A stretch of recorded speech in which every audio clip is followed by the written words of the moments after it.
Hey hello guys, আসসালামু আলাইকুম। তো কেমন আছেন সবাই? তো এই ভিডিওতে দেখাবো কিভাবে আপনারা একটা ওয়েবসাইট থেকে এপিআই ক্যাপচার করে সেটা আমাদের ওয়েবসাইটের মাধ্যমে সহজে পিএসপিতে কনভার্ট করতে পারেন উইদাউট পিএসপি নলেজ ছাড়াই। তো ফার্স্ট অফ অল আমরা আমাদের ক্যানাইতে ক্রোমটা সেট আপ করে নেব।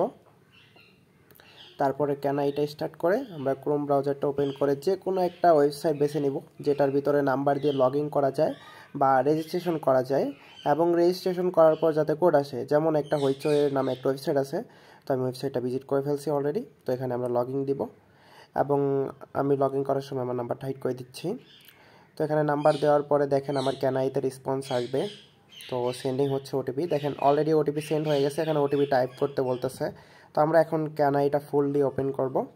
এখান থেকে সার্চে চাপ দিব, সার্চে চাপ দিয়ে আমরা যে নাম্বারটা লিখছি তার কয়েক ডিজিট লিখে দিলেই এখানে আমাদের সার্চ রেজাল্ট দিয়ে দিবে।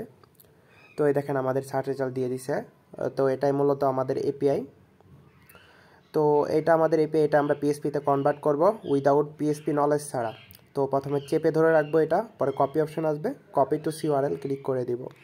তারপরে আমরা সব ক্লোজ করে দিই, আমাদের ক্রোম ব্রাউজারটা আবার ওপেন করব এবং আমার দেওয়া ওয়েবসাইট বা আমাদের ওয়েবসাইট যেটা আছে এটা ভিজিট করব। আমরা দেখবেন এরকম একটা ইন্টারফেস চলে আসবে। এখানে আপনার সিউআরএলটা পেস্ট করার সাথে সাথে আপনি দেখবেন নিচে আপনার পিএসপি তৈরি হয়ে বা রেডি হয়ে এসে যাবে আর কি।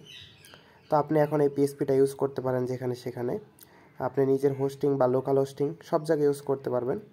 তো এটা মূলত একটা পাওয়ারফুল এআই টাইপেরই বলতে পারেন। তো থ্যাংকস ফর ওয়াচিং।